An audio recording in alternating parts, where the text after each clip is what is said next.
looks like we might be live. Okay. Yep, we're good now. Okay, thanks, Brent. Well, excellent. So Ed, do you want to go ahead and welcome us, and then I will start our closed captioning. All right. Well, you know, I think in a way we've already welcomed everybody, including those who are driving in their cars. But welcome back to everybody. I hope that you all had a wonderful month and maybe a week off. I just hope you did what you wanted to do, and we're happy to see you and look forward to the rest of this year and the next one. That's all I have to say. Welcome home. All right. Anything else? Thank you, Ed. Excellent. Always appreciate you welcoming the group. I'm Lisa, and one of the co-facilitators. We are starting our community advisory group meeting for the Interstate Bridge Replacement Program. I'm going to go through the closed captioning. This is all very standard, and many of you could probably do this since you've been with this group for almost 2 years. Let's go through the slides. What I would like to do after we go through this initial portion of our agenda is I would like to open this up and have each of you just do a quick intro. We took a month off. I'd love to hear, just have you do an introduction, make sure that everyone has an opportunity to kind of see each other, and maybe just share what has brought you joy over the last few months, or maybe something fun that you've done this summer. So I've just given you a little bit of warning while I do these slides, and I'm going to go through our room here and just see if we can see everyone and maybe just hear from folks so that we have an opportunity to just do a little connection before we jump right on into the content of our work together today. So first up, closed captions are in English and in Spanish. Captions are available within Zoom and YouTube. Users can follow this link to view both English and Spanish captions in a separate browser window. Next slide. How to access closed captions. At the bottom middle of your screen, you should see a menu of options. If you can't see the menu, hover your mouse over the bottom middle of the screen and then click on the CC icon, and a separate window with captions will appear. We also have Asl Interpretation. This is really, again, a part of our Centering Equity. Our Asl Interpreter is, in addition to the closed captioning, is spotlighted within our video. For those of you that are watching on YouTube, you may not be able to also see the speaker because we are prioritizing allowing you to see the Asl Interpreter. Our webinar participation tips, we appreciate you joining us. We'd like for you to do that either phone or computer, but not both. We ask our panelists to turn on your video when you can. We'd like you to keep your audio on mute when you're not speaking. And if you experience technical difficulties, please call 360-329-6744. We do have a new process for those folks that are calling in to provide public comment. And so we will want to make sure that you have the opportunity to do that. We are offering the Zoom webinar. So during the designated time, you'll have the option to turn on your web camera, and we will allow you to be able to participate and share feedback to the community advisory group. And again, this is in the format of sharing feedback with the group.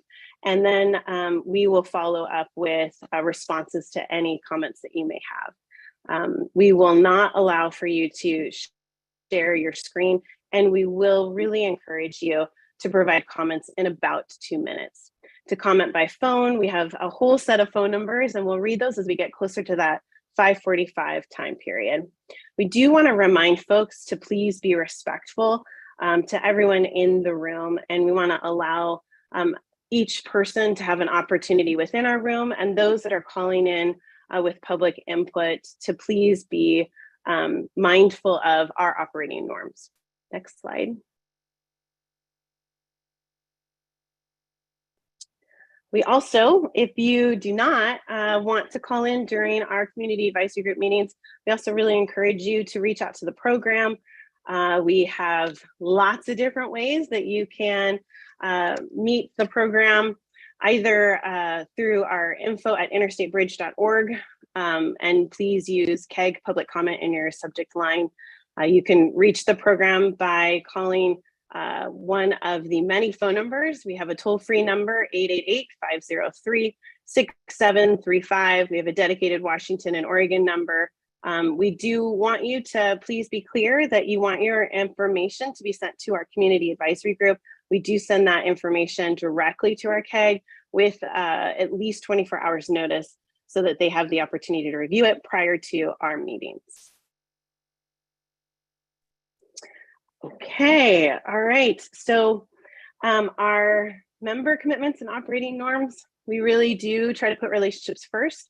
We like to stay focused on our common goal, notice the power dynamics in the room, create space for multiple truths and norms, be kind and brave, practice examining racially biased systems and processes, and then look for learning.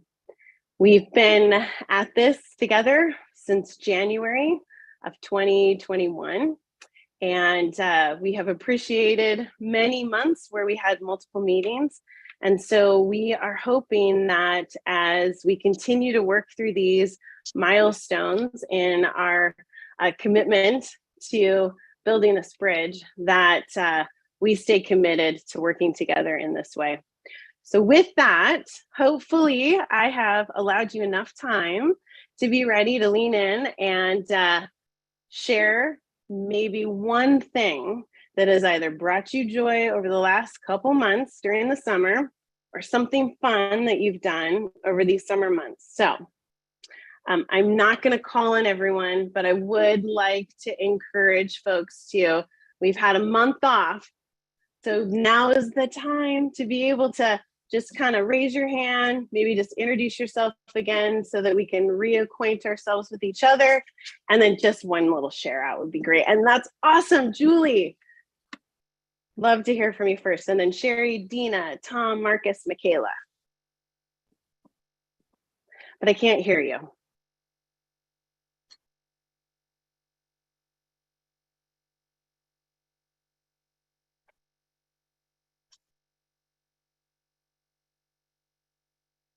Try again. No.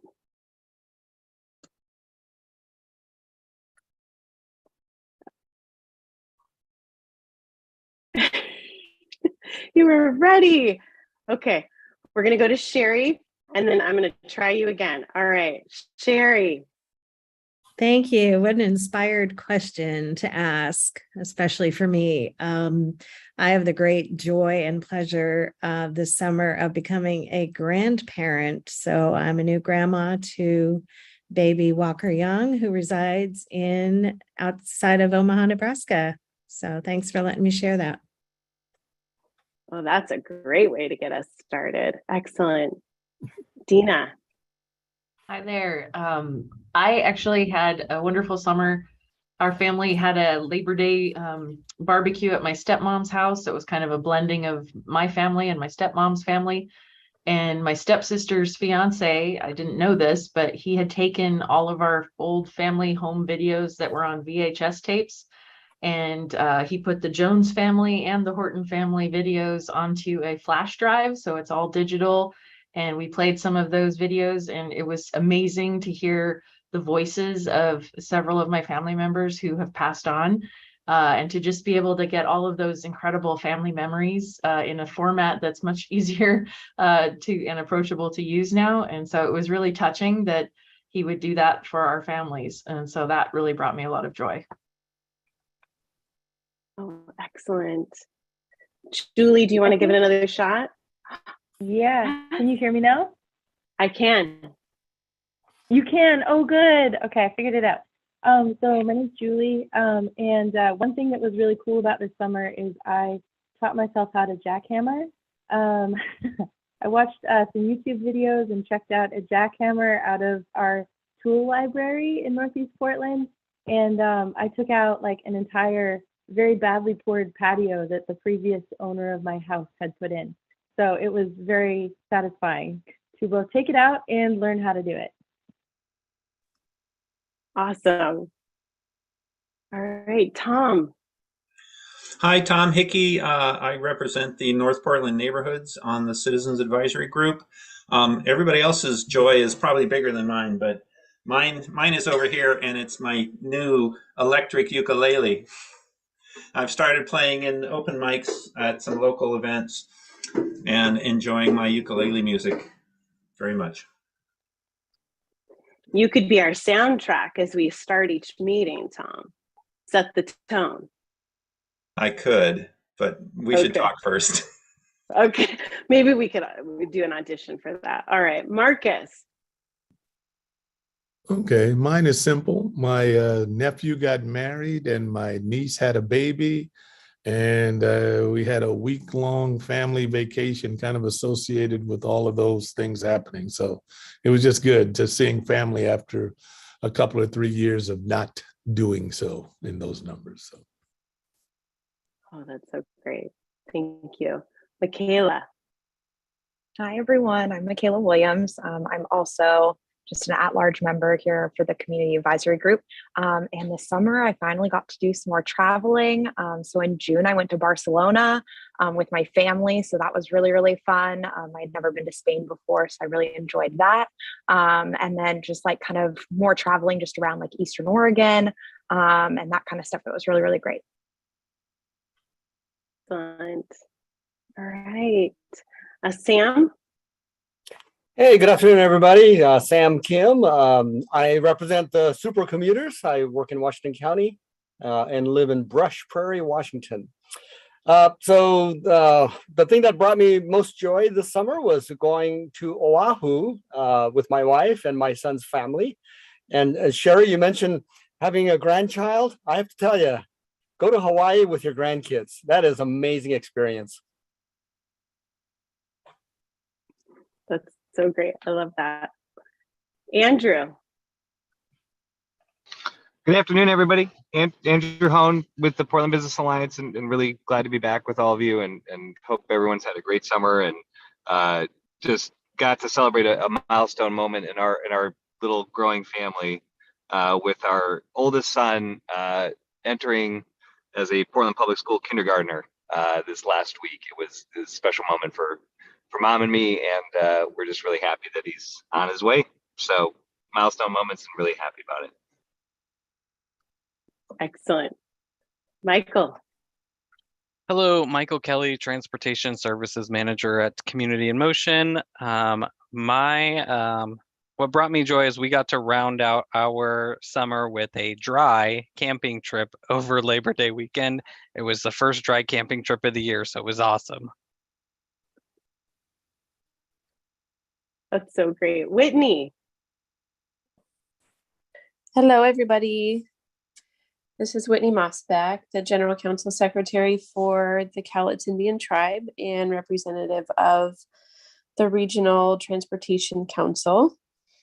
One exciting thing for my family is I gave birth to my third child here at home in July. I have one boy and now two girls.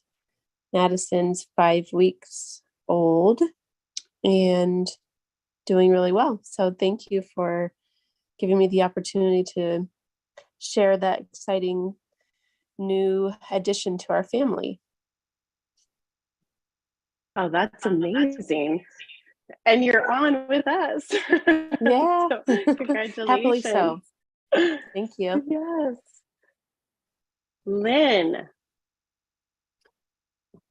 Hello, everybody. Lynn Valenter. I'm the co-chair of CAG, and my day job is vice president and treasurer at Reed College. And we are in our, so I'm sharing professional joy because I can't top all the personal joy, but professional joy is that we're in our second week of classes. So the students are back on campus, and there's just such a great energy to having them back. Terrific. Is there anyone else that wanted to share that hasn't already shared? Okay. I appreciate. So Lynn, excellent. It's Greg Go ahead, Johnson. Greg. So I have taken my first non-working vacation, I think ever. So I took a trip to Costa Rica, had a great time. I will never complain about the rain in Portland again after being in the rainforest and being as wet as I've ever been in my life. So that was very, very good break from what we're doing to see another part of the world.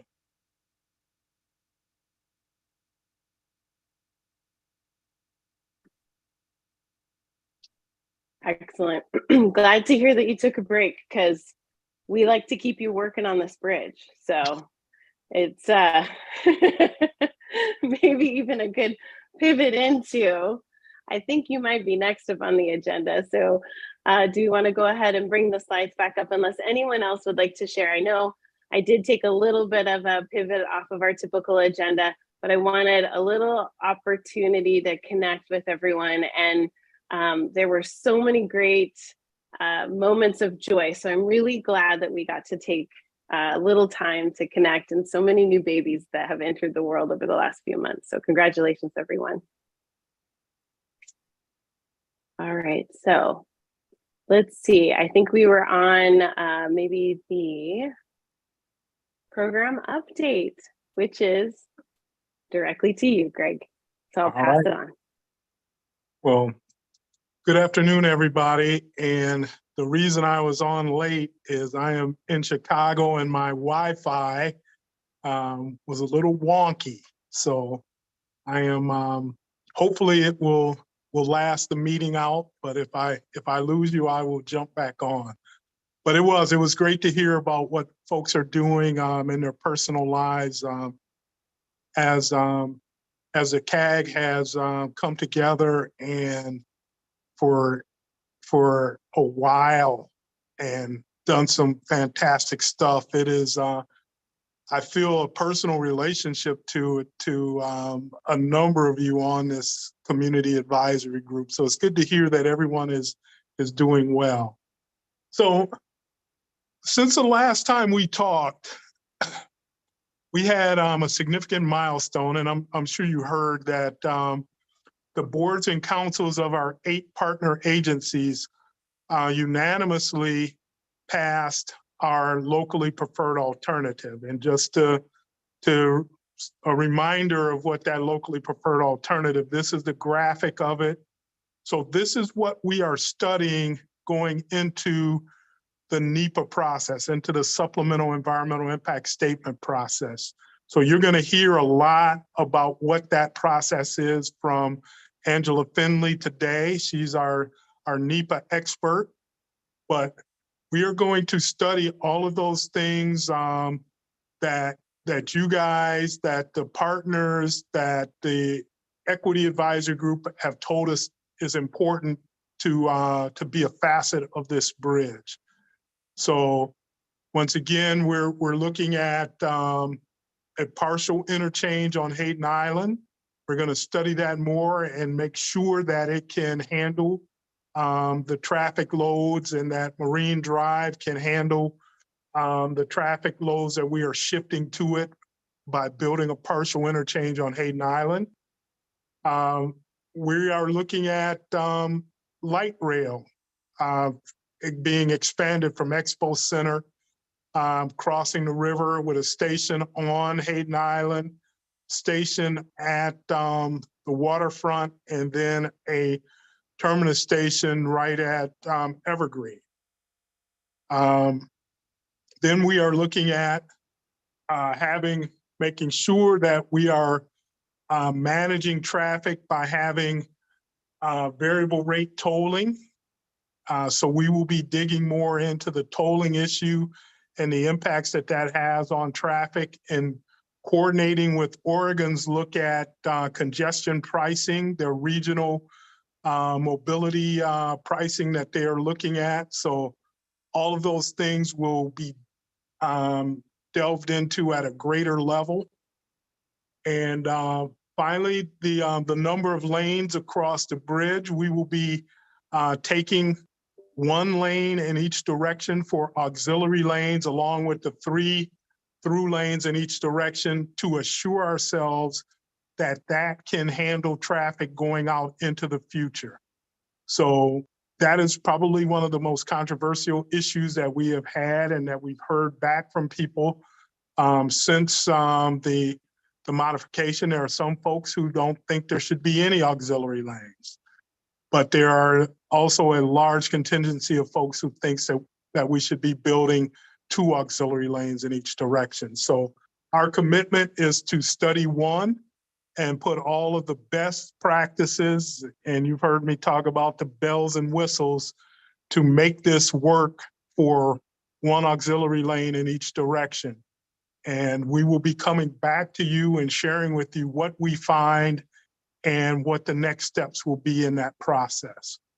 So this was approved.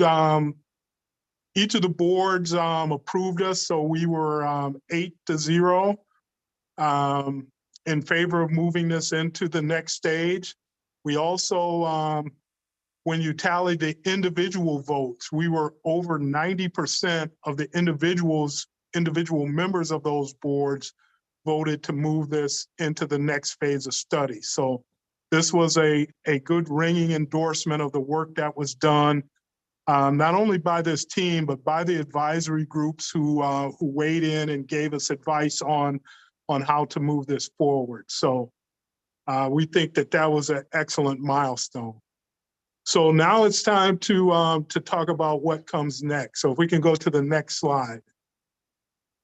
So this is our program timeline, and it gets busier every time we put something on it. So we are actually working on a more understandable integrated time frame or timeline that looks at some of the key things that have to happen to keep us online for a construction start in late 2025, early 2026. So that is the ultimate goal, is to be in construction in that 2026 construction season. So you can see the milestone of an approved LPA.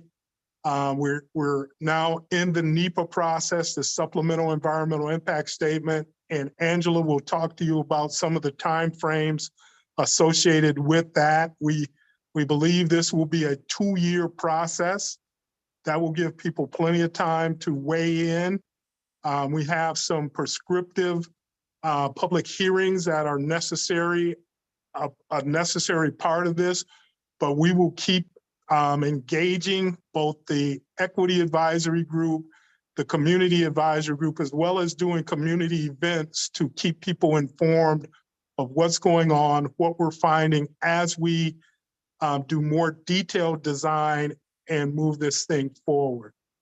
So this is one of the more exciting periods of this. We're going to be defining a lot of different characteristics of the bridge. You're going to get a chance to advise us and tell us what you think of certain bridge designs, certain aesthetic features that are going to be developed. So this will be fun. So if we are successful in getting through the Supplemental Environmental Impact Statement process, that would culminate in a record of decision for the program from our federal partners. And once again, Angela will define that and tell you what that means.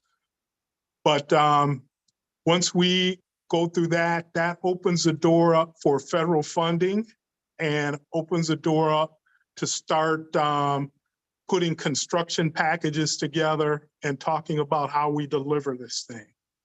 So this schedule will be refined constantly. One of the key things that is going to happen in late this year, we will have a revised estimate of costs based on the locally preferred alternative. With all of the inflation and escalation that's going on in the construction industry, we'll be putting all of those numbers together and coming back to this group, coming back to the other groups, and showing them what that new number looks like. We have, at the end of July, early August, we put in an application for the big bridge funding that was part of the federal infrastructure package. So we are hopefully going to hear from our federal partners sometime next year as to whether we are ready for that or not. We think it was a little early, but they encouraged us to put that in, so we did. Next year, we will be applying for a mega project grant, and these are the big bridge grant. We're asking for $750 million. For the mega projects, we will be asking for another $750 million. Once again, this is the highest amount that we can ask for. So we will be putting those grant applications in, and hopefully be ready once we have a record of decision to be able to receive those grant dollars as we move forward. So also in 2023, we will be going before the Oregon legislature with a very large ask of $1 billion, which will match what Washington State has done to help fund the local portion of this project. We will also be looking for tolling authority from Washington either in 2023 or 2024, so we can firm up what the tolling revenue picture will look like going forward. So a lot of things that have to fall in place as we're refining designs and moving this project forward. So let's go to the next slide, please. So some of the other things that are happening, one of the things that I know this committee will be very interested in, we're starting to put the framework together internally for what a community benefits discussion will look like. So we are talking to the DOTs. We're thinking about all of the issues that can go in a community benefits agreement. We know that there will be some workforce issues that will be a separate part of an agreement, but we are looking at all of those things, and we're hoping late this year we'll be able to kick off some of that. We're hoping to have some members from this community advisory group sit on the community benefits agreement team that helps put this together. You may have heard regarding the Coast Guard, and we talked before the last time we met that the Coast Guard has issued a preliminary finding that they would like us to have a bridge height of 178 feet. And what that means is either we will have a bridge that is so tall, if it is a fixed span, that it will not be able to hit interchanges on Hayden Island or at SR 14, or it means that we will be putting a movable bridge back. So we are still having very intense conversations with the Coast Guard. We have shared with them some of our concerns about 178 feet. We know that nothing has changed from the river users since the last time 116-foot permit was granted by the Coast Guard. So we're going to continue the conversation. We have time. That permit we're not requiring that permit until sometime in 2025 or 2026. So we have a lot of time to have conversation and get that issue negotiated. One of the other things that happened as the partner agencies was approving the locally preferred alternative, we had 165 conditions that the partners sent to us that they would like to see addressed in this upcoming phase. So we've had a team that has went through and sorted these and put all of the ones that are redundant into categories. So we are, some of those things are, most of them are things that we were were looking at and that we were going to do anyway. So that takes care of a great deal of them. But we also know there are some conditions that are diametrically opposed to others. So some folks are asking, there only must be one auxiliary lane, while some folks saying there must be two auxiliary lanes. So those type of things we will work through and have answers for the partners as we move through this fall. You will be hearing about those things as we reconcile and move those things forward. And finally, federal funding. One of the reasons I am in Chicago is we're having a Federal Transit Administration workshop, and we are talking, myself and some members of TriMet are here, and we had presentations from the CTRAN team. So we are talking to our federal partners about this project. They are well aware of it, and they understand the challenges that we have, and they are ready to see something good happen here. So it's been good conversations here. So with that, I'll wrap up and ask if there are any questions of me before we bring Angela to talk about the supplemental environmental impact statement process.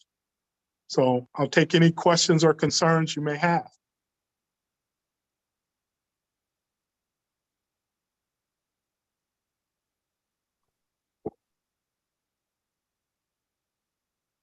Hi, this is Dina from Pacific Northwest Waterways Association. I just had a question. Maybe my ears are always alert to strange intonations and verbiage, but I might have misheard what you said, but it sounded like you had said, if we make it successfully through the supplemental EIS process, is there a possibility that the project wouldn't make it through the EIS process? I thought that it was very prescribed and you have steps to follow and that you would get through it. I'm just wanting to clarify, I guess. So we believe that we are going to make it through the SEIS process, but there's always opportunities. There were lawsuits filed against the CRC, and I'm sure those lawsuits will come back on the table. So we take nothing for granted.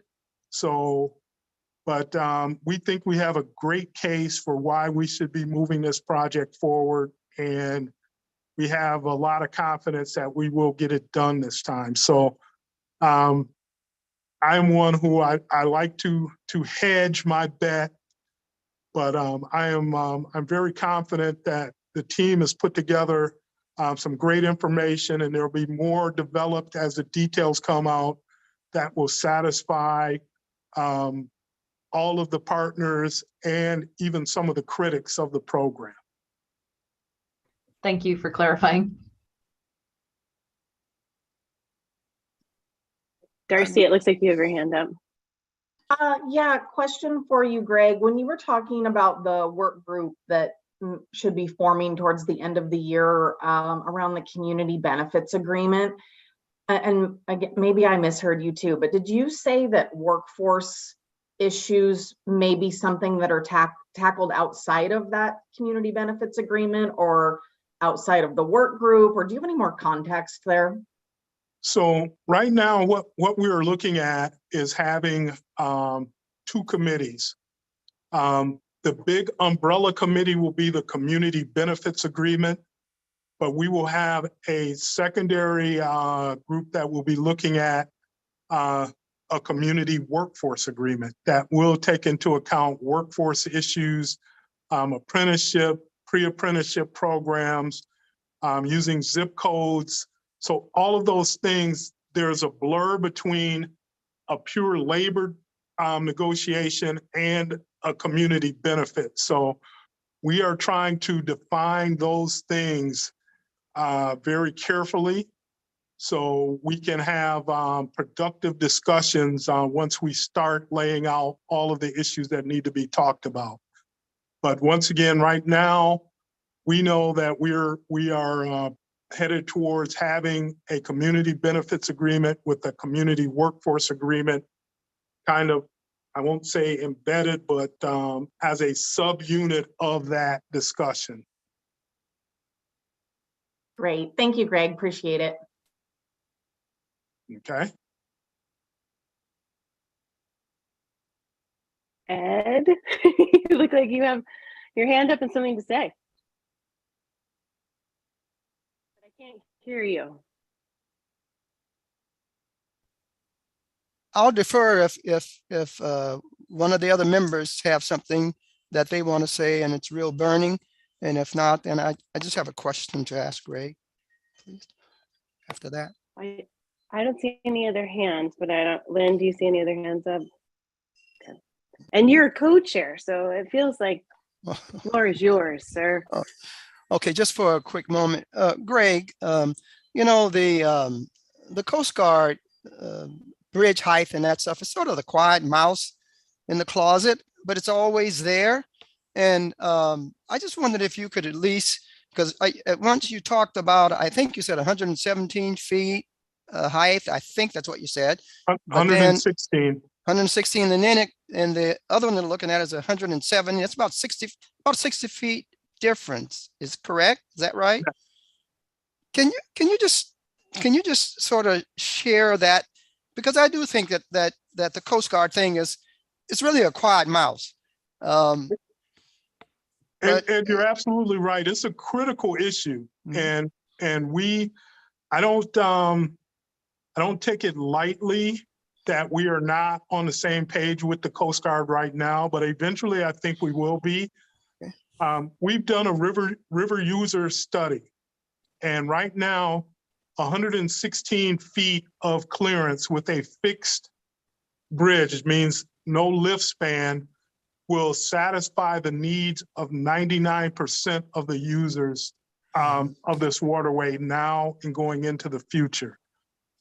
So that 1%, we have some fabricators that exist upstream of the bridge who on occasion, they will fabricate large pieces of equipment and large modules for the Alaska North Slope. And those things traditionally have required a lift of 170 feet. So we are talking to them, and we talked to them during the CRC of how we could mitigate them. Some of it looks like potentially relocating their need to fabricate those bigger pieces downstream, or paying them to be a little more inefficient to build smaller modules and put them together once they have gone underneath a 116-foot bridge. So we're having conversations with those fabricators, and we believe that we can mitigate for their needs, that we would still be able to build a 116-foot bridge. So that's going to be the case that we're going to be talking to those fabricators, and we're going to be talking to the Coast Guard to demonstrate to them that we should not spend an extra $500 million in building what will be some of the largest lift spans, whether it's a lift bridge or a bascule drawbridge. These will be some of the, if they are required to be built that way, they will be some of the biggest in the world. And as I've told folks, there are certain things you want to be number one at, and movable bridges is not one of them, because they can have a risky profile of behavior in hot weather or in extremely cold weather. So we are, not only are they tremendously more expensive than a fixed span, they also have annual operation costs that would be tremendous in this corridor that will go on forever. Whereas a fixed span, you don't have those type of operational costs. So we think we have a good case. We've talked to our other federal partners.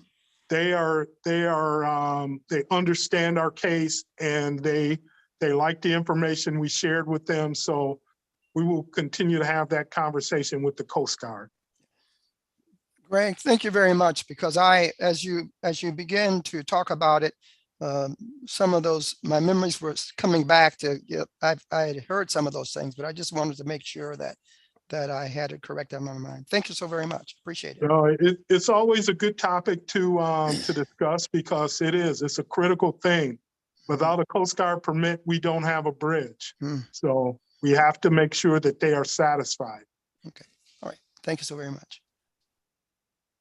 So any other questions or concerns before we move to Angela?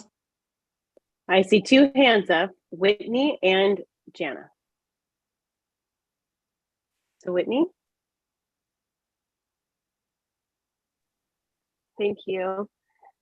It was mentioned that all boards and councils approved the next steps. And so I'm wondering what, if any, important points can be shared with this group today. I only attend a couple of them, and so I wanted to just get an understanding of what other points and feedback we can glean on. So we're going to come back to you probably in October with a breakdown of the conditions that the different boards and councils conveyed to us. So it is, a lot of them are things that we were going to do, but some of them are things that are in conflict with one another, but we think we will answer all of them. And we will have an answer back to the partners. We will share those answers with the CAG, with EAG, with the community at large, so folks understand what was asked of us and what our responses are. So there were things as varied as the type of bridge that we build, to the type of aesthetics that we have on the bridge, whether we're going to have plantings of native grasses and native plants.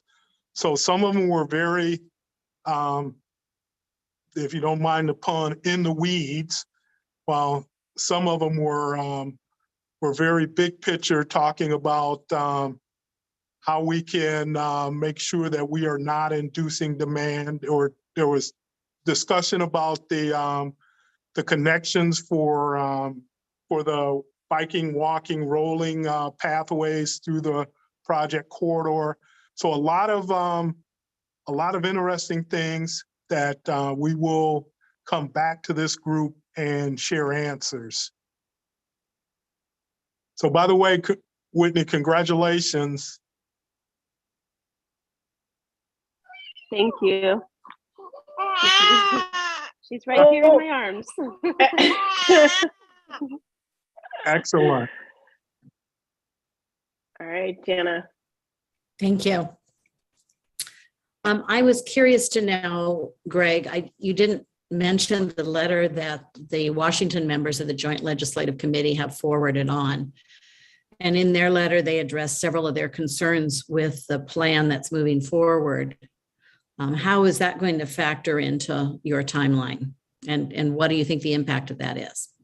So once again, we think those concerns will be addressed as a formal part of this supplemental environmental impact statement process.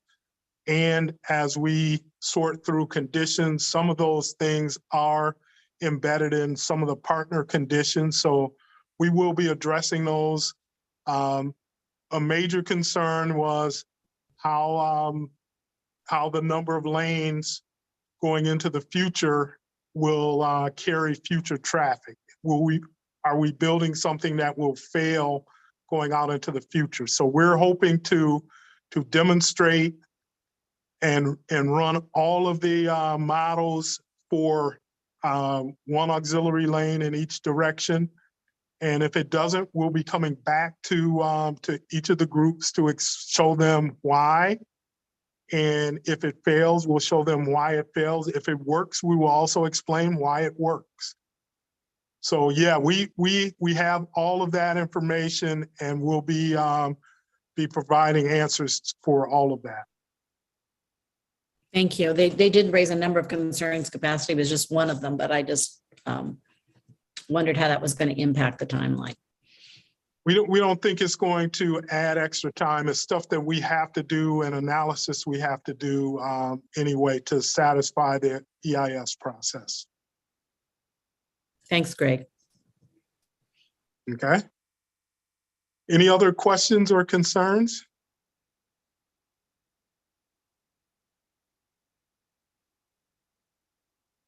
Well, with that, Lisa, I'll turn it back over to you, and I think Angela is up next. I think it's Angela. All right.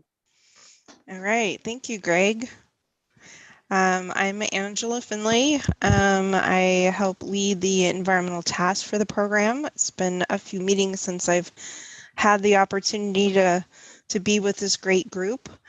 We've talked in the past, although it's been a while, about NEPA, or the National Environmental Policy Act. So in some respects, this will be a little bit of a refresher. But I also wanted to talk a little bit more in depth about the supplemental environmental impact statement, because as Greg had mentioned, we are definitely moving into that phase of the project or the program. So if we go to the next slide, and I guess before I start in on this, I recognize that so many of you represent organizations, neighborhoods, different groups of people in the community, or just here,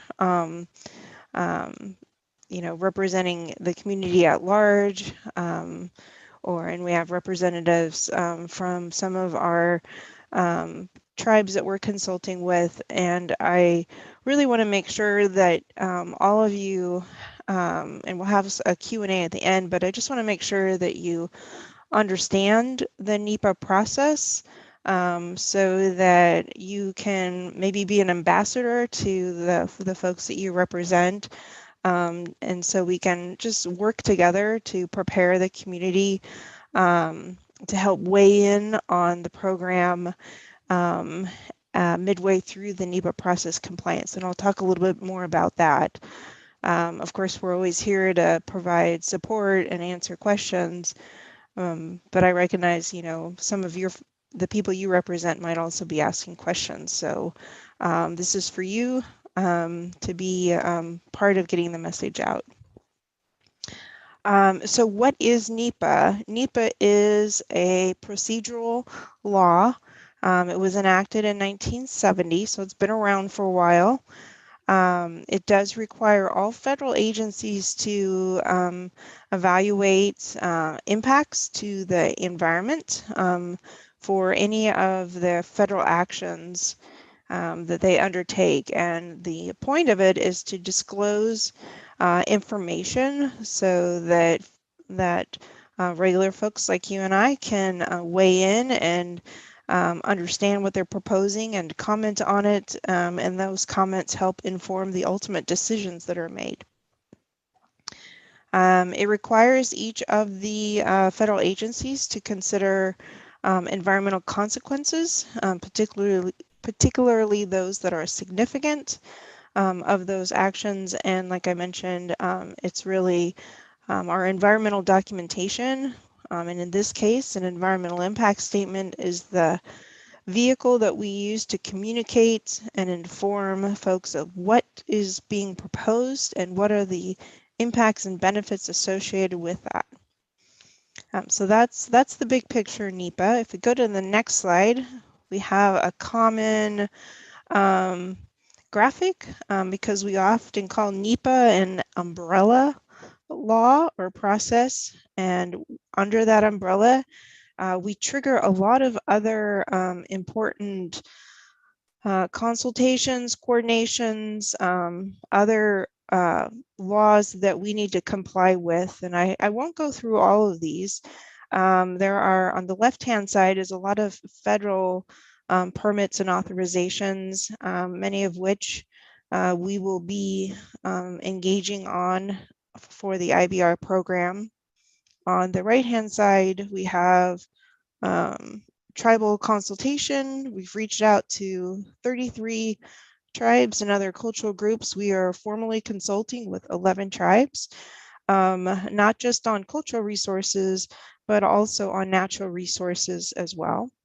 There are some state permits and authorizations and others more at the local level. This includes not only regulations, but also elements such as environmental justice, which is an executive order that we will be complying with, and that is maybe a narrower focus than what our equity advisory group was working on, but it definitely covers some of the same elements. So whether it's natural resources or community impacts, we need to look at all of that under the National Environmental Policy Act. If you go to the next slide, please. So one of the ways that we can document and comply with NEPA, especially on a major project like this with all the complexities it has, is we are moving forward with a supplemental environmental impact statement. And so the supplemental is the key word, is it's building on the past NEPA documents and decisions that were previously completed for this project. And that is the work that was done under the I-5 Columbia River Crossing project, where a draft EIS was published, a final EIS was published, and ultimately a record of decision was made. And so what we are doing is harnessing as much of that analysis that is still valid to build on, and where some of that maybe data and analysis is stale or outdated, we are updating that so that we can evaluate this modified LPA, a modification of their previously identified preferred alternative, and make sure that we are disclosing any additional impacts and benefits or changes to those, changes to mitigation in that supplemental document. One of the directives that we've received from both governors and our 2 state legislative bodies is to make sure that we are reusing those valid elements of that past work that is in order to be responsive and be responsible to the budget, the public funds that are being used to support this program moving forward, also enable us to move this element or this part of the process along a time efficient schedule. And just, there was a lot of really good work, as I mentioned, and so there's no reason to recreate the wheel where we don't have to. And so the supplemental EIS is really looking at the changes that have occurred from the locally preferred alternative that was identified back in 2011 and then slightly modified in 2013. Looking at what has changed, what are some of the differences, and focusing on those, focusing our analysis efforts on those items. We will be looking at a footprint, what we call the footprint, the scope of direct impacts and indirect impacts for the full corridor. This runs from the Victory Boulevard interchange on I-5 to the south, all the way up to SR 500 interchange in the north. We will be producing both a draft of the supplemental EIS and a final document. And as you can see on this slide, just at those bottom bullets at the end, the supplemental draft is on about a 5% design level, and the final will include some refinements and be advanced to about 15%. If we can go to the next slide. So I think this group has heard us talking about how we have been working really closely with a lot of our local agency partners to identify key components of the modified LPA. And in addition to our local partners, we certainly had a lot of input from the community, as well as contributed a lot of technical analysis to help us identify that. And so with those key components identified, our engineering team and traffic analysis team helped us develop a full corridor-wide solution. And with that, just identifying kind of the boundaries, including construction activities, what the footprint would be, where those direct impacts would be to the community and to the natural resources in the study area. And so what this does is it then sets the boundary so that we can perform those calculations on impacts, whether it's the amount of wetlands that would be affected or properties that may need to be acquired, and so forth. And I just want to make sure that we're all clear. When I say 5%, that is nowhere close to being final design. Final design ready for construction is 100%. These plans will inevitably undergo refinement during the NEPA process and beyond the NEPA process. So what we're trying to do right now is really get the environmental clearance for the areas that could be potentially impacted as a result of this program. Next slide. Great. This is a long bullet list. I'm not going to read it all, but this is over 20 to 25 technical areas that comprise our environmental analysis. So from acquisitions and air quality all the way down to waters and wetlands. There is a lot of information within these, and many of these technical areas were evaluated under the Columbia River Crossing project. And so we are updating those. We've added a couple new ones to flesh out a little bit more information on impacts related to climate, as well as impacts and benefits related to our equity priority populations. All right. So what is actually in a supplemental draft environmental impact statement? And I've got kind of two lists here, one on the left side, one on the right side. They're not meant to correspond to one another, so I apologize if that's what this looks like. But on the left-hand side, I identified the main chapters so you can get a sense of how the document is laid out.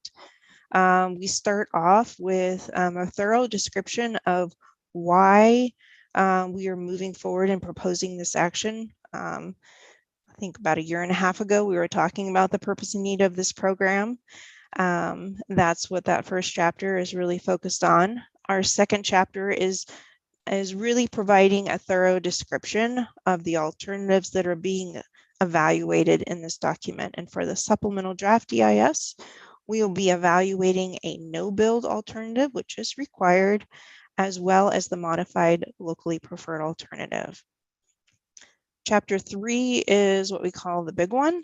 It's where we really described what are the conditions today, what are the conditions with a no-build scenario in the future, what is the conditions associated with building this proposed modified LPA. And also within that chapter, and I should have included it here, but chapter 3 also includes mitigation measures that may be applied to avoid or minimize, mitigate some of those impacts that could arise from the program. Chapter 4 is a bit of a financial analysis to talk about how we will be evaluating funding, looking at funding opportunities, costs of the program to provide that element, again, to disclose that information for public understanding.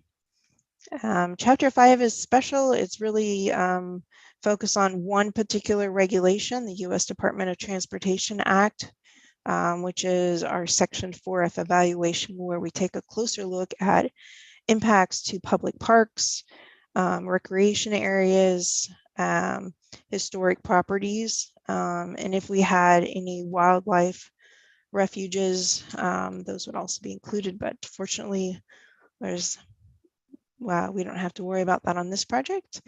And then our last main chapter is really summarizing the consultation process that we've had, the ongoing consultation to date with each of our tribes that we're consulting with, as well as a thorough description of our public involvement activities, outreach to community, large groups, small groups, everything that's our wonderful communications team that has been working on. So that's the structure of the supplemental draft EIS. Just some other elements to keep in consideration. As I mentioned, we're evaluating 2 alternatives in this document. The conceptual level is at a very low level, and so just keep that in mind, and that because of that conceptual level of design, some of our evaluation of impacts and benefits will be quantitative, where we're actually able to provide you maybe acreages of wetlands impacted, whereas other impacts and benefits will be described more qualitatively in terms of more or less that type of comparative analysis. And again, mitigation is also side by side with the impacts to look at ways to mitigate where we are unable to avoid adverse impacts to the environment. Next slide, please. So the supplemental draft EIS is our first major milestone for the NEPA process, and we are looking at publishing that next summer. Summer of 2023, and once that document is published, that will kick off our formal public comment period. And so that is the opportunity for individuals, organizations, agencies, tribes to make formal comments on the analysis that's in the supplemental draft EIS. There will be multiple ways to submit those comments. Emails and letters, online forms. I'm sure we'll have those up on our website. We will hold at least one public hearing where we will have comment forms, and if you're not a fan of writing down your comments, we will have the opportunity for you to give us oral testimony, but it is really important. We want to hear from you, whether it's support for the project or areas where maybe we can do a little bit better. It's a really great opportunity, and every comment that we receive during that period will be included in our record of public comments, which will ultimately be part of what we respond to and publish in our supplemental final EIS. Next slide. And so I'm sure we'll go over this again as we get closer to next summer. That seems like so far away, but it will be here soon enough. But we would really encourage you and the organizations you work with to provide comments during that time.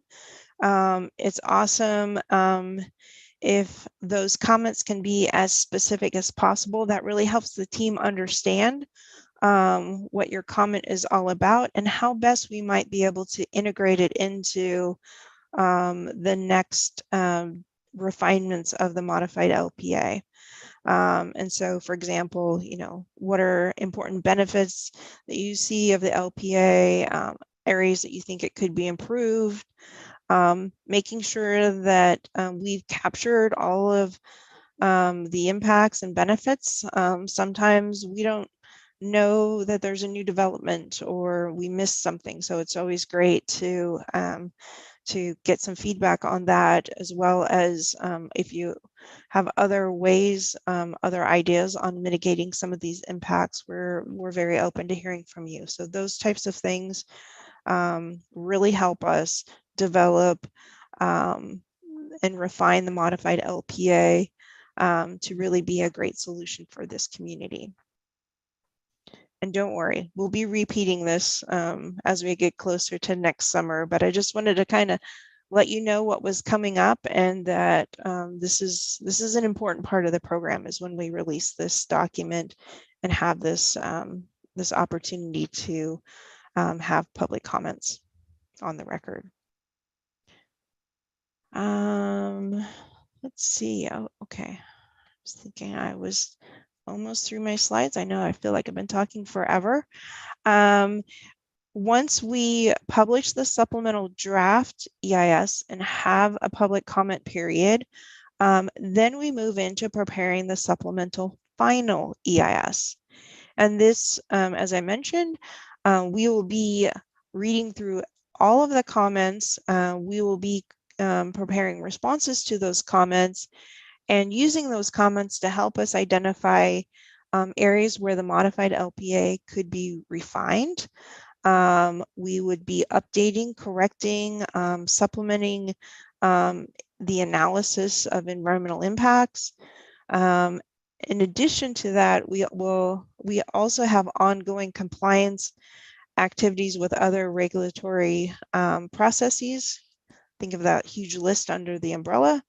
And we will also be adding to the supplemental final EIS additional progress on those activities in the final.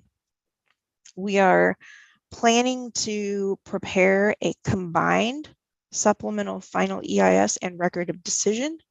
In the past, those have traditionally been sequential, but in the last I don't know, 5 years or so, maybe it's been more than that, there is an opportunity to produce those and publish those together. And so that's what we're hoping to do. The record of decision is a decision document that's signed by our federal lead agencies, identifying and selecting an alternative that will be advanced for further design and actual construction. And once that is published, we are officially complete with the NEPA process. That is what we're trying to achieve in just under 2 years from now. And I think there's one more slide after this, then we can go to questions. As Greg mentioned, we do have a timeline for this. Supplemental draft EIS next summer of 2023. And then the public comment period that follows directly on that. And then we work through the remainder of 2023 and the first half of 2024, working on understanding the comments, responding to those, modifying, updating the final EIS, and ultimately publishing that combined document in the summer of 2024. We have, I also listed some of our key federal regulations that we will be complying with: the National Historic Preservation Act, Endangered Species Act. Those are compliance activities that we'll be completing in 2024. And then we have longer lead items in terms of permitting and authorizations from the U.S. Army Corps of Engineers and the Coast Guard, which Greg had touched on earlier. And so those are permits that we don't necessarily need completed at the time of the record of decision, but we do need those in hand before we go to construction. And so with that, I think that's the end of the slides. A lot of information I just threw at you. I'm happy if we still have time for this agenda item to take any questions that the CAG members may have.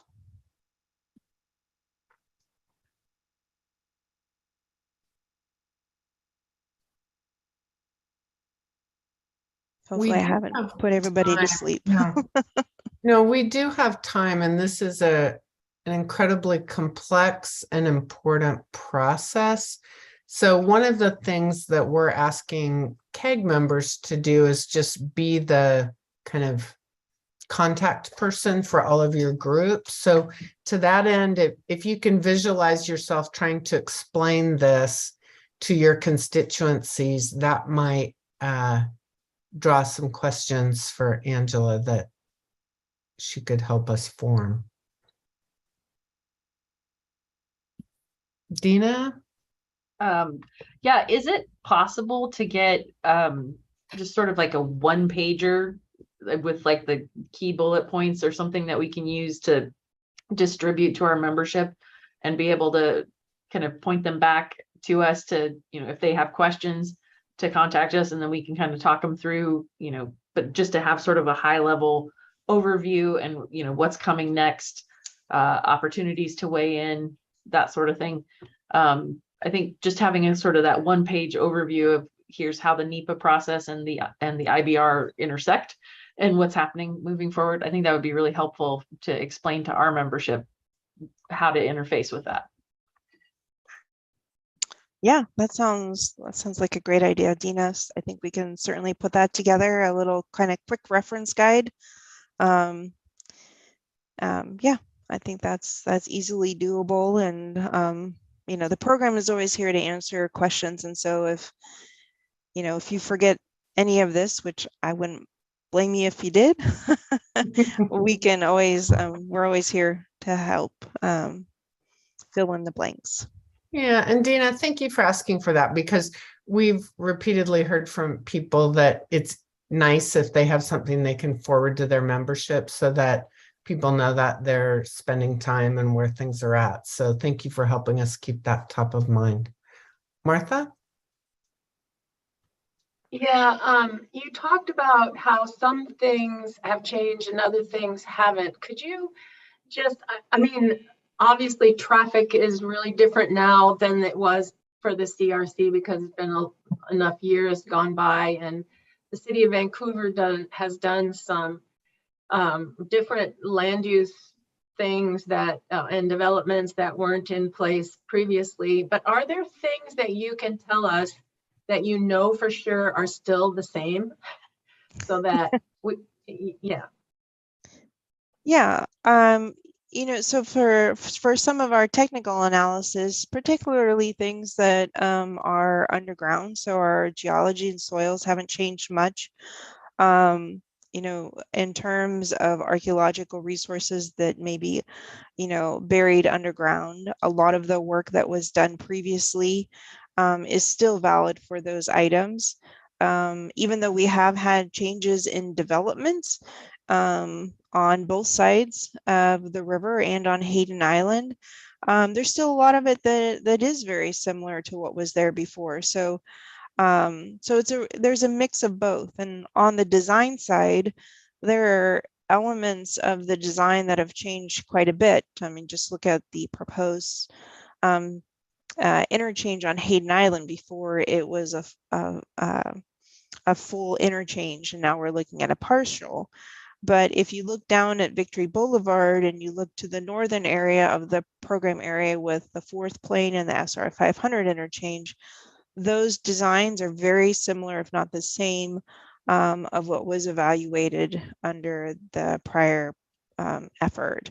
So it's really a mix, and one of our jobs in the supplemental EIS is to explain what has changed and what hasn't, so that we can tell that story in a way that people can understand it. And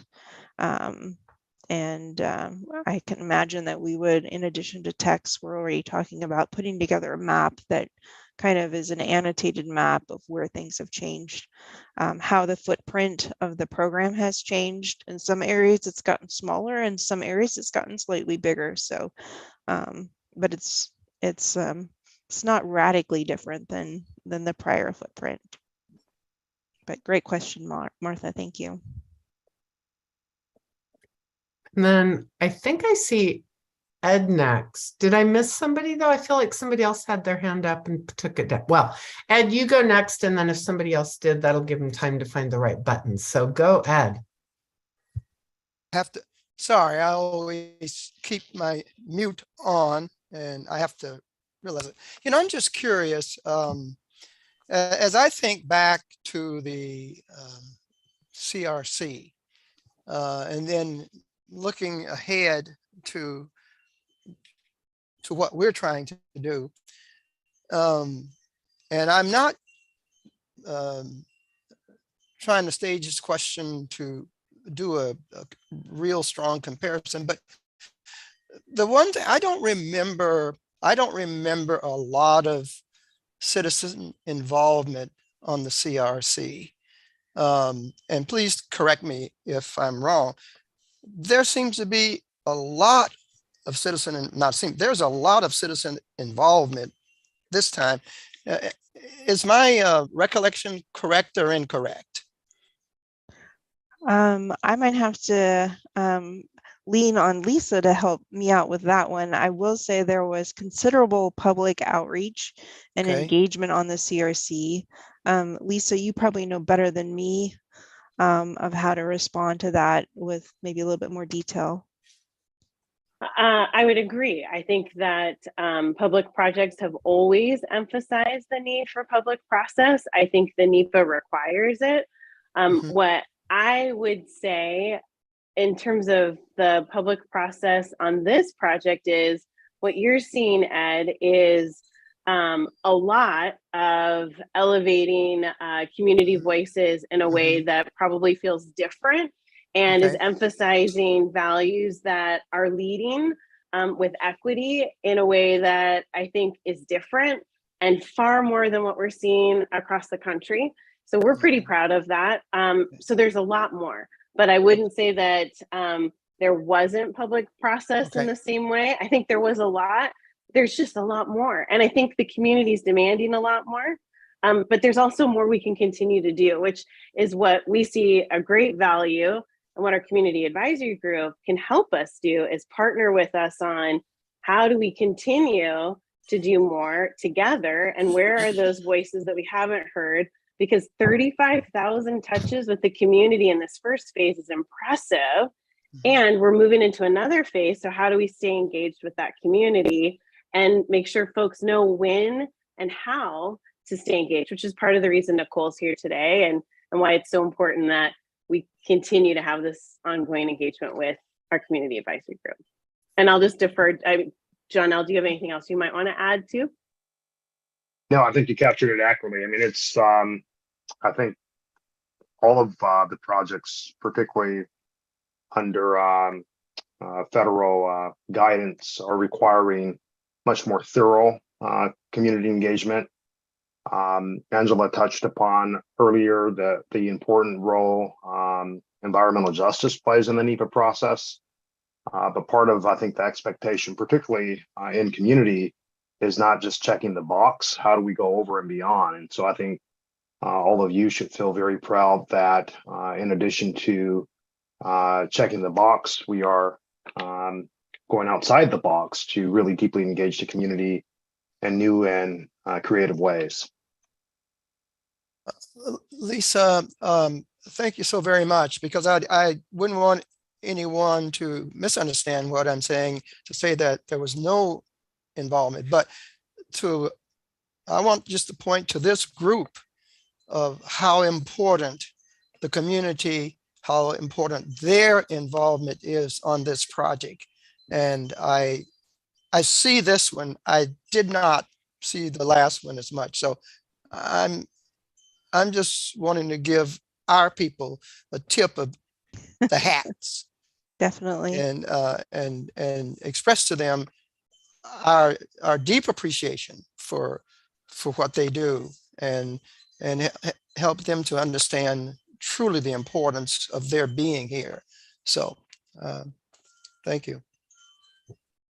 And I do think the designated ambassador role is one of the many ways that this project is different. Julie, you were the hand that I saw and then I didn't see, and so I apologize if I overlooked you, but could we please hear if you have a question or comment? Yeah, I just had a quick question. Can you hear me all right? We can. You're loud and clear. Okay, sounds great. I just had a really quick minor question. Since this is going to be a supplemental EIS, I was just curious what the year was when the last EIS that this is going to be based on. I was just wondering what year was it when it was completed? Like how long ago? The original draft EIS was published in 2008, and the final EIS was published in 2011. And the record of decision was published also at the end of 2011. There were two reevaluations that were done after the ROD in 2013 and 2014, one of which raised the height of the bridge from 95 feet to 116. So yeah, so we're looking at, you know, the NEPA work and the reevaluations are 10 plus years old. Yeah, but relatively, I mean, it's not like they're like 30 or 50 or something. They're pretty recent. Right. Okay. Yeah. And, okay, thank you. Yeah, you bet. All right. Well, thank you, everybody. If you have any additional questions, be sure and just reach out to the team, and we will work on the one-pager that was recommended. Thank you, Dina, for that idea. Lisa, I'll kick it back to you. I think it's you, Lynn. Nicole. Sorry. That's okay. I was confused. I was a little confused there for a second. Yeah, sorry. I missed a meeting and it happens. So thank you, everybody. And I will just, we're pretty close to being on schedule, a little bit behind. So I just want to kind of piggyback on everything that's been said so far. And do we have the slides up? There we go. So if we can go to the next slide. So our role today, as you said, there's kind of been a question about where have we been. So our role to date has really been to educate the community so that they are better prepared to provide substantive input when we get to these public comment periods like Angela just described. So what we've really been working on doing is building relationships and providing the educational foundation so that when those folks do have an opportunity for significant public engagement, they are educated about the program, they are familiar with us as the program itself, and they're able to provide, like I said, some substantive public comment during the public hearing and comment periods. Of course, we're always accepting other public comments as well along the way. So really quick overview of where we have been right now. And we shared this with you briefly at our last meeting, is that we have been attending some fairs and festivals in the program area throughout the summer to, again, just inform the community about the program in general and to keep building those relationships as we move into the next phases of engagement. So we've attended 6 days of public events. They were fairly evenly split between Portland and Vancouver. And our last event was actually just last night in Kenton. So it was a great way to wrap it up with a really good event right in the program area. Can you go to the next slide? And we chronicled the interactions. I won't get into all of how we did it, but we do have a mechanism by which we've been sharing those. And then we've also been going through and saving those as notes in afterwards so that we can complete an after action report, if you will.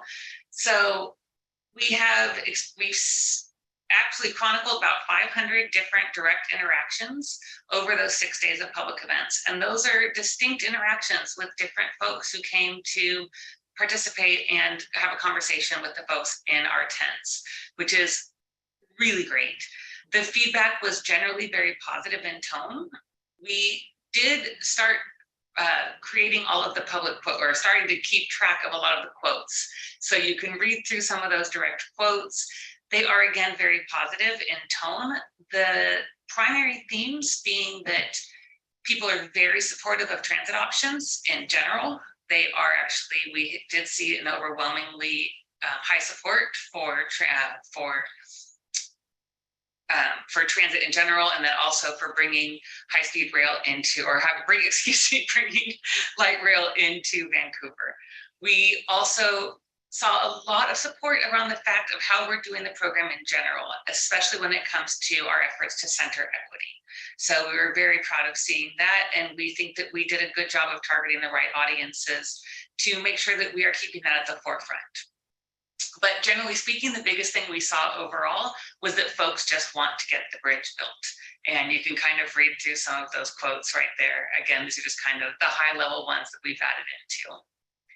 And I will add that we went to the 6 different events, and last night's event was actually in the Kenton neighborhood, which is directly in the program area. And we elicited a different level of direct engagement around the real specifics regarding the bridge's footprint.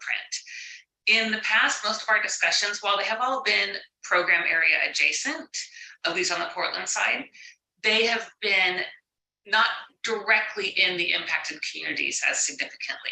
So it was really interesting last night to meet with folks who it moves beyond the conceptual and into the actual how is this going to impact me. So the best example I heard was somebody who said, how am I going to get to and from Home Depot? And to be able to show them on some of the diagrams that we have and actually have those direct conversations.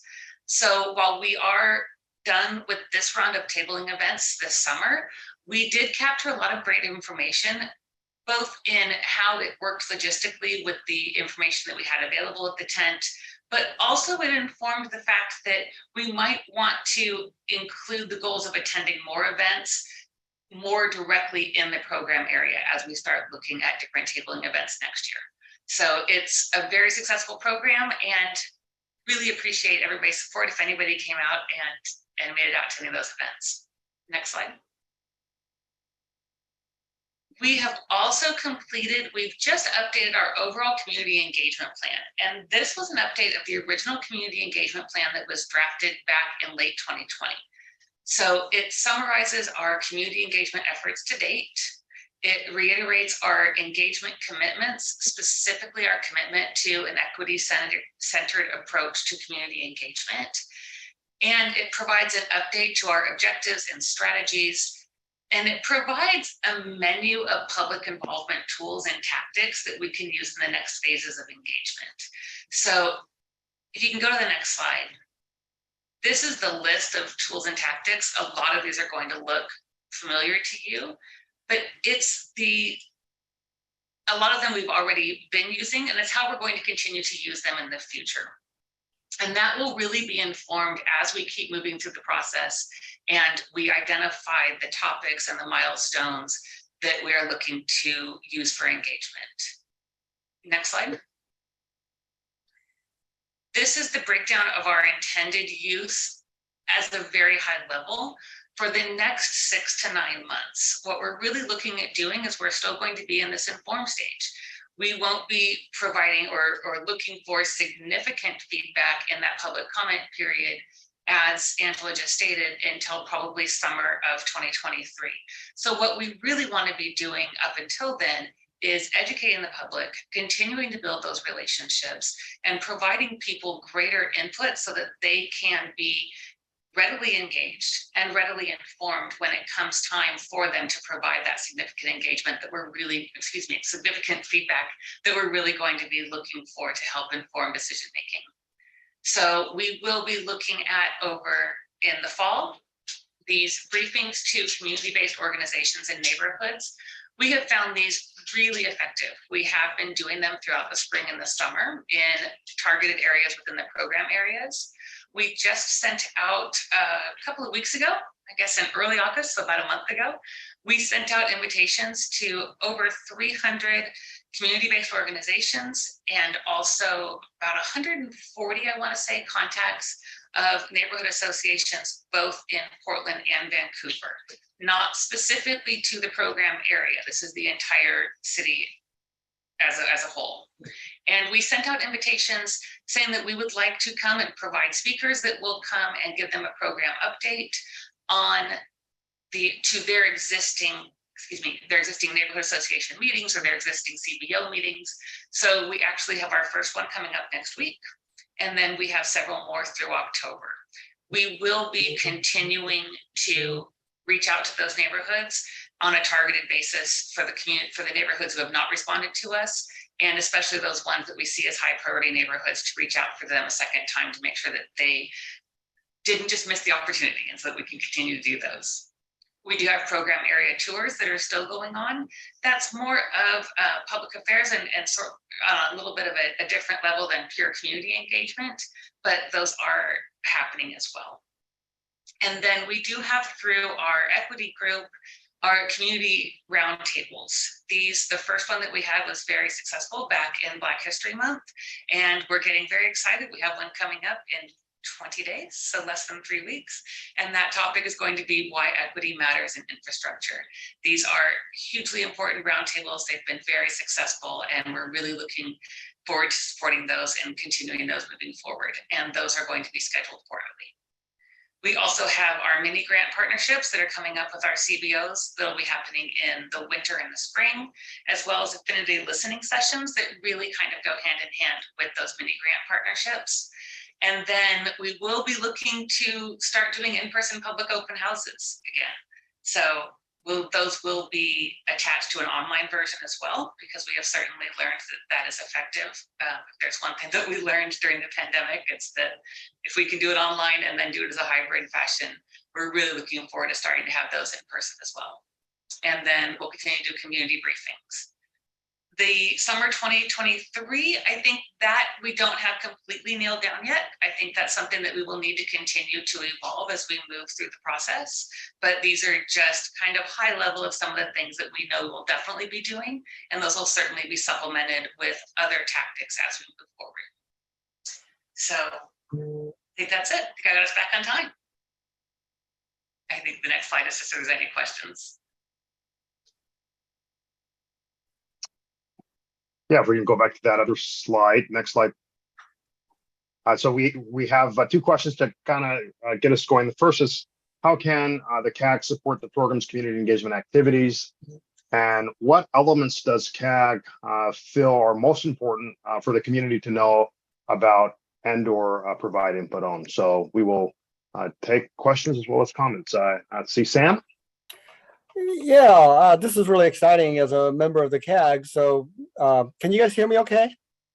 Yes, loudly and clearly. Okay, good. I get worried when there's silence. Okay, so great job, great presentation. Really love this. So instead of us as CAG members just attending these community events, is there a possibility that we could actually man the booth and participate as an IBR CAG member advocating for this as a staff would? I know we're not staff, but it'd be great if we could actually be part of the process rather than be a spectator. Nicole, I'd love for you to answer that, but the short answer is yes and please. But Nicole, why don't you expound upon that? I would also absolutely endorse that. I don't get to make those decisions at that level, so I think that's something I would ask for Greg's opinion on that. But yes, absolutely, I think it would be great, especially, and even to come out to the events. You know, we did advertise those a little bit with those, and we probably will do more moving forward, but we would absolutely welcome that. But again, I think when it comes down to advocacy and those realms, again, I'm going to divert to Greg on that.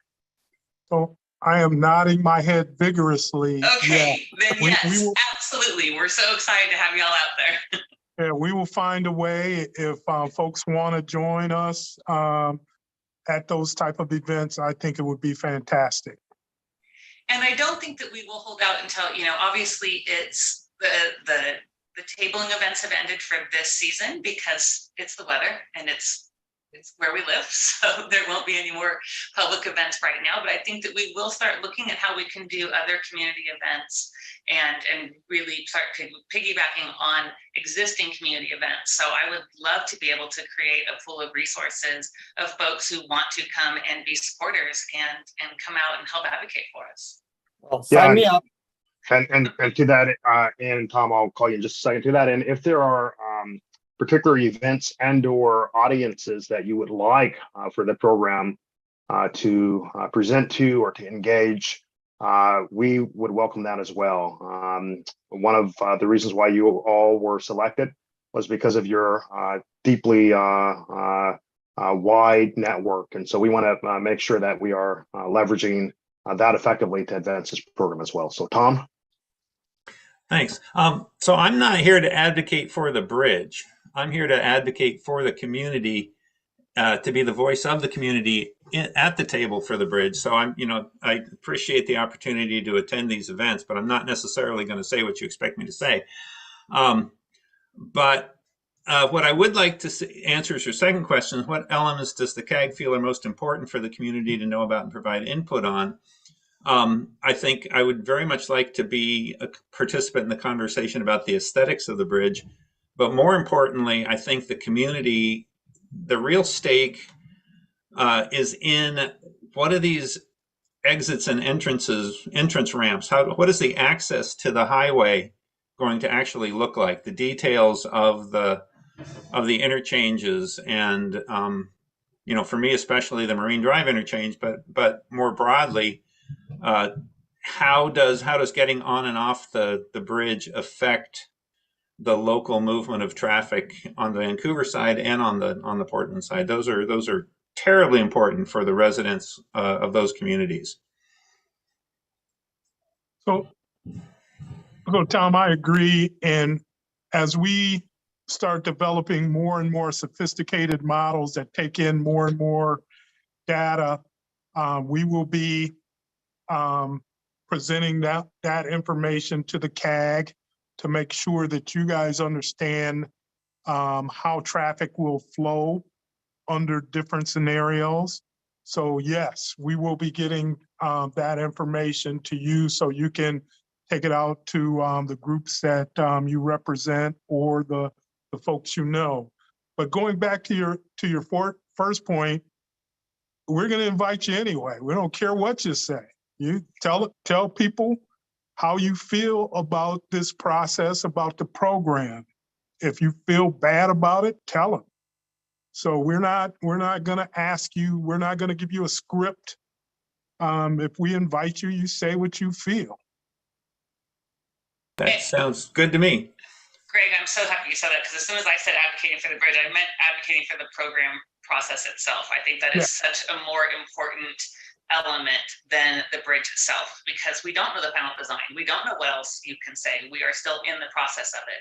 So I think that anything that you can say to help inform the public about the process, that's what we're doing in this part of our community involvement right now. So anything that everyone can do to help engage the community to make sure that we get that substantive feedback, that's our end goal from a community engagement standpoint. Yep.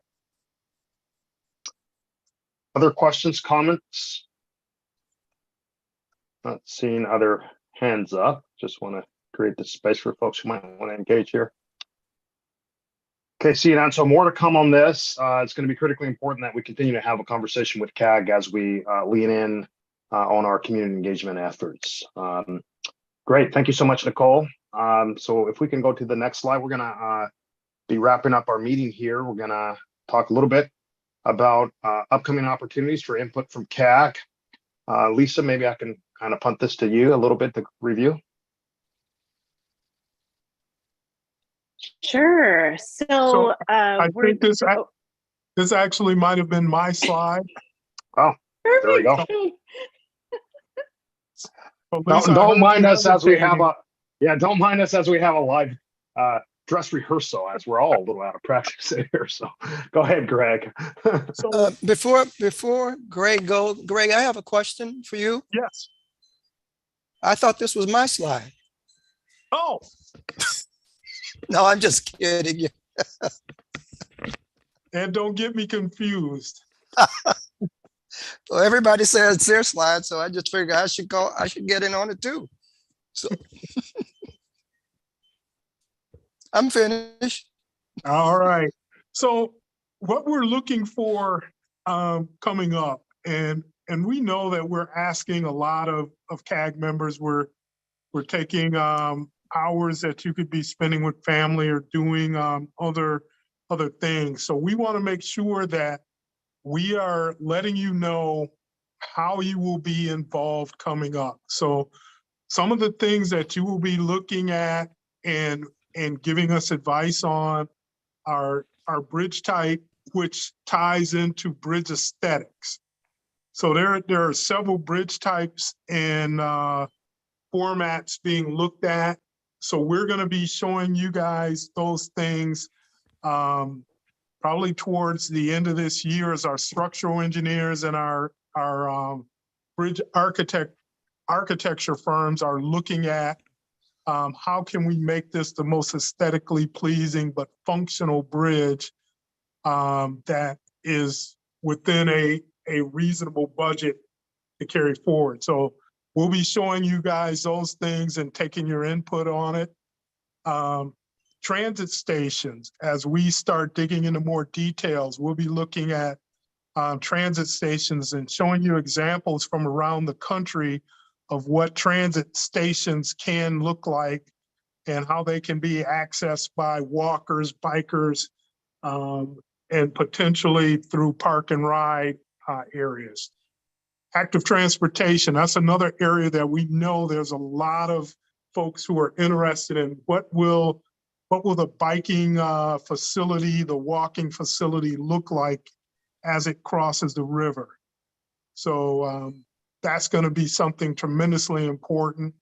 And as I have now made my 30th walk across the bridge, this is something that I'm tremendously interested in because the walk across the bridge is tremendously unpleasant. Community benefits is another area that we will be bringing information back to the CAG so you can understand and take to the community and see if there are areas that we are missing in the community benefits discussion. So all of these things will be fertile ground for you to engage in and give us feedback on. So the questions that we would like for you to think about, and we'll probably be sending you a brief survey, is what decisions and program elements would the CAG like to be involved with over the next 9 months? And what topics and information do you want to learn more about? And this will help us shape our future CAG meetings to make sure they're beneficial to you guys as we move them forward. So I'll take any quick questions before we jump into the public comment section.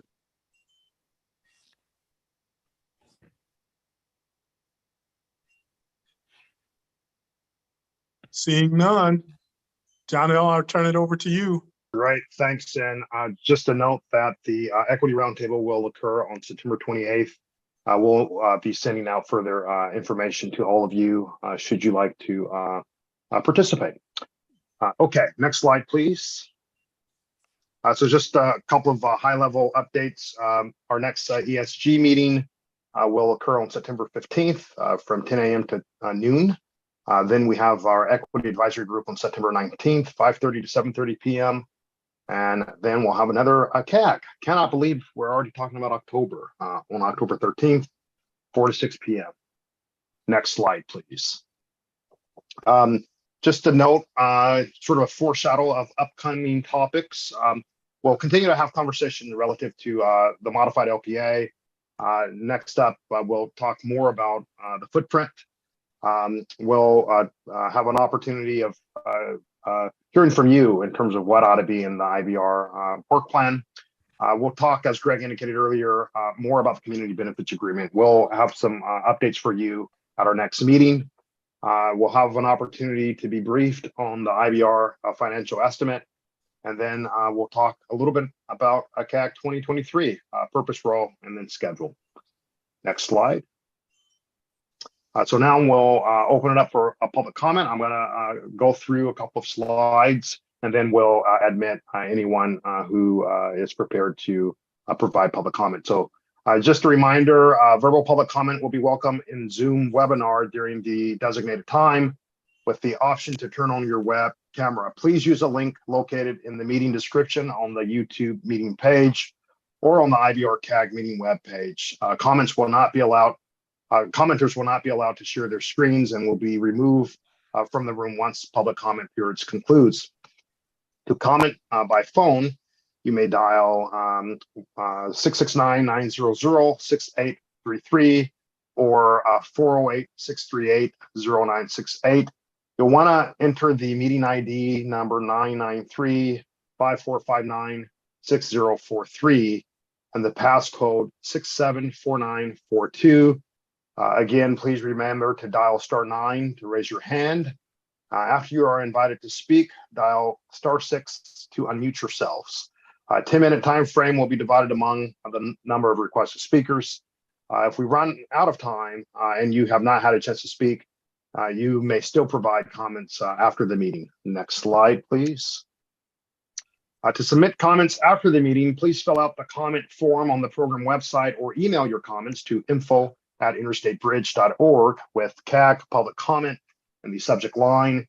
You may also call 360-859-0494 for our Washingtonians or 503-897-9218 for Oregonians.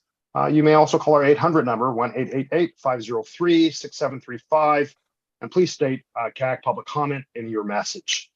Written comments need to explicitly say CAG Public Comment in the subject line or in the body of the message for them to be identified and distributed to CAG members. All written comments must be received prior to 48 hours in advance of each upcoming meeting in order to be distributed to advisory group members. Comments received after that point will be distributed to members in advance of their next meeting. Next slide, please. With that, we will take public comments. If the team could tell me how many folks we have signed up, and we'll take our first public commenter. Brent, are you on? I am. And just a reminder for our public commenters to turn down YouTube and to listen on the Zoom webcast. We've had a couple of those that have been a bit distracting, I would say. But right now it's Karen Gibson. Great. Yeah. Hello, can you hear me? We can. Karen, your time will start now. Thank you. Hello, I'm Karen Gibson, and we live 100 feet from Interstate 5 and 300 feet from the Fourth Plane interchange. And I'd just like to state that it's been great what the CAG has been doing and the amount of community outreach. But with regards to us living exactly right next to the freeway, there's been absolutely no outreach. I am surprised to hear that you've sent letters to 300 some odd people, invites for some kind of program related to hearing about the project. And I don't know if anybody in our area was even invited. So I would just like to really express, and also much of what I hear coming back is always, well, you'll have an opportunity for public input to provide your input and your opinion. And I think that living right next to the freeway and the possible impact raises that from an opinion and public input to something that you really should be dealing directly with us. Somebody who lives right next to the freeway should be involved in this project, be on these committees, and be able to provide real input and not just 2 minutes of comment at the end of a meeting. So thank you very much. And I certainly hope you take that into consideration. Thank you. Well, thank you. Do we have anyone else signed up, Rick? Not at this time. Okay, let's make sure we get in touch with Karen to ensure that A, we're having her on the list, but B, seeking thoughts perhaps in terms of how to better engage neighbors in that area. I know we have had opportunities, but somehow we need to improve there. Okay, with that, Ed, I am turning it over to you for closeout.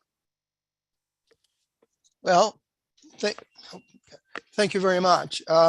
Just like to thank everybody for all of your input, and I'm not going to single anyone out, but I'm going to single Sam out about wanting to go out and meet with the public directly. I think that's a great idea for those who enjoy doing that. Not everybody is comfortable, but I would encourage all members of the group, if you're comfortable, it's people really do appreciate seeing someone at a function who is really part of the process. So I hope that others would do. I'd be happy to do that goal also. So so thank you very much, Sam, and thank all of you for all of your time. These are the waning days of summer, and you're here to help us out. So thank you so very much. And that's all I have to say, other than if it's okay to say good night. Good night. Have a great evening. Enjoy the rest of this wonderful Oregon sunshine. Okay. Good night. Good night, Thank you, everyone. everybody. Have a great night. Good.